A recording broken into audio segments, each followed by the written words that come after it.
તો આ તરફ હવામાન નિષ્ણાત અંબાલાલ પટેલ જેમણે આગાહી કરી છે કે ચોમાસામાં આ વર્ષે વરસાદ ધમાકેદાર એન્ટ્રી કરશે। 15 જૂન આસપાસ તો ગુજરાતમાં વાવણી લાયક વરસાદ વરસી જશે, કેમ કે 10 જૂનથી ચોમાસું મુંબઈથી ગુજરાત તરફ આગળ વધશે। ગુજરાતમાં આ વખતે ચોમાસાનો પ્રારંભ ધમકદાર થવાની શક્યતા રહેશે। 15મી જૂન જે તારીખ નિશ્ચિત તારીખ છે ત્યારે દક્ષિણ સૌરાષ્ટ્રના ભાગો, દક્ષિણ ગુજરાતના ભાગો અને મધ્ય ગુજરાતના ભાગોમાં ચોમાસાનું આગમન થઈ જશે। મુંબઈ દક્ષિણ મહારાષ્ટ્રના ભાગોમાં એક લો પ્રેશર થવાની શક્યતાના કારણે લગભગ તારીખ 7થી 8માં ધોધમાર વરસાદ થવાની શક્યતા રહે છે।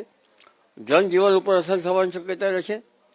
તારીખ 10મી જૂન સુધીમાં મુંબઈ મહારાષ્ટ્રમાં ભારે વરસાદ થશે, અતિ ભારે વરસાદ થશે।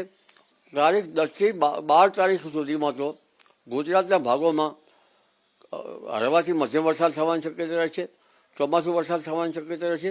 પણ ઉલ્લેખનીય છે કે પ્રથમ જે ચોમાસું વરસાદ હશે એ ભારે ગાજવીજ અને આંધી વંટોળ સાથે હશે।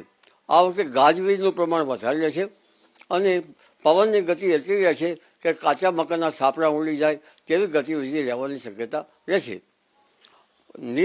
ત્યારબાદ જે ચોમાસા અંગે જોઈએ તો 15મી જૂન સુધીમાં તો આ ચોમાસું આગળ વધશે અને ગુજરાતના ભિન્ન ભિન્ન ભાગોમાં આ ચોમાસું સારી રીતે એના પગરણ માંડશે।